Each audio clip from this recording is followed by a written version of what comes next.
Hello, welcome naman po sa ating vlog ngayon. Magandang araw po sa ating lahat.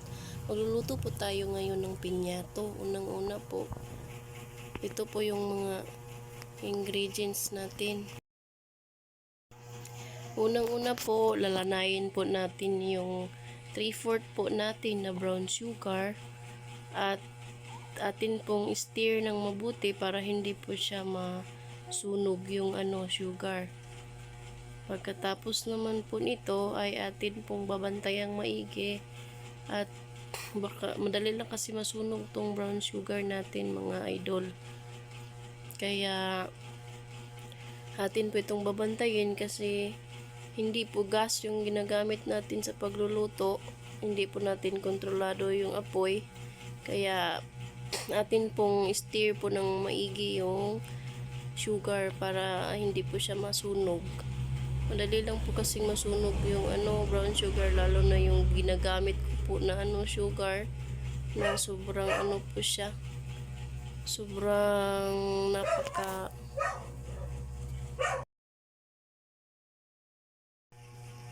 stir lang po natin ng maigi. Kailangan po natin itong bantayang mabuti kasi yung sugar madali lang po talaga siyang masusunog. Kasi yung lalo na yung gamit ko, kahoy yung ginamit ko dito. Dali lang po siyang masunog. Pag di po siya laging kailangan po siya laging ini-stir po natin para pantay po yung niya, kulay niya. Yan po. Antayin lang po natin siyang malanay po siya.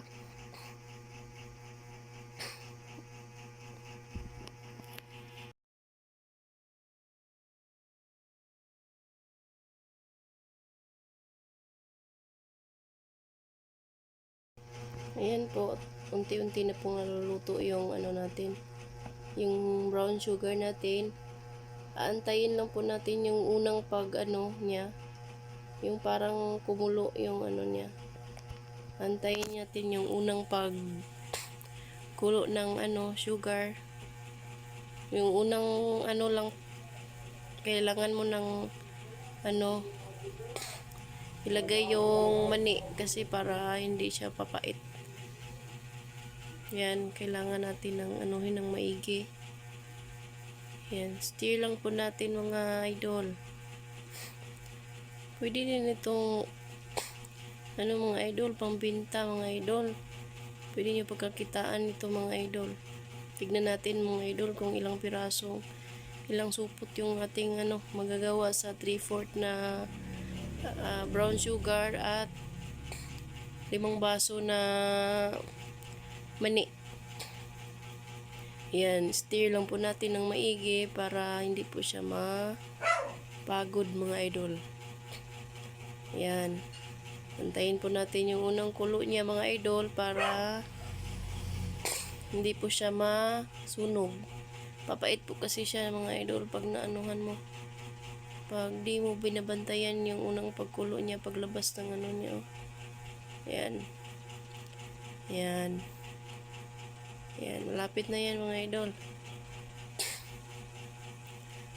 Yan. Malapit na.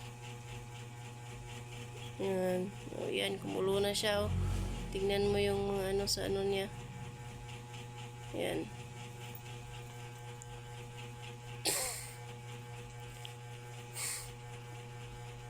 Yan. Malapit na yan.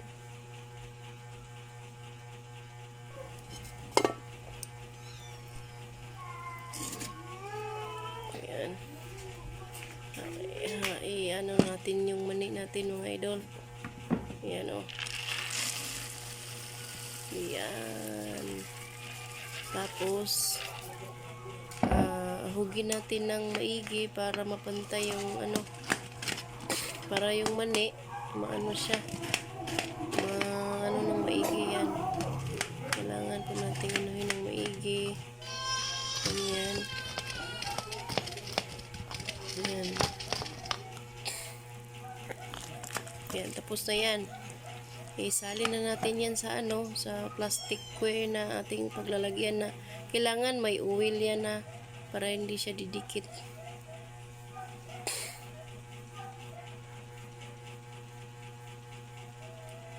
Yan, lalagay na natin yan dito sa natin. Ito yan. Lalagay natin yan dito. Kailangan mag-ingat po tayo dito mga idol. Sobrang napakaano po dito.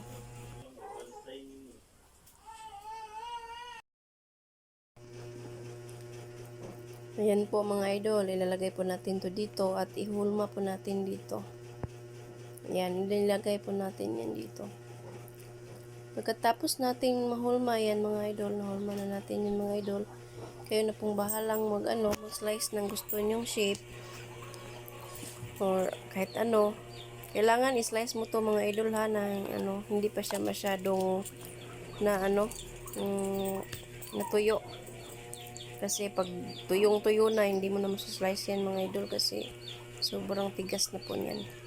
Yan, yung ganyan lang mga idol. Yan. Yan mga idol. Yan. Pagkatapos mong slice yan mga idol, saka mo na ilalagay sa plastic yan mga idol. Patuyuin mo muna bago mo. Yan. Yan, tuyo na po yan mga idol. Pwede na po natin yung ilagay sa plastic.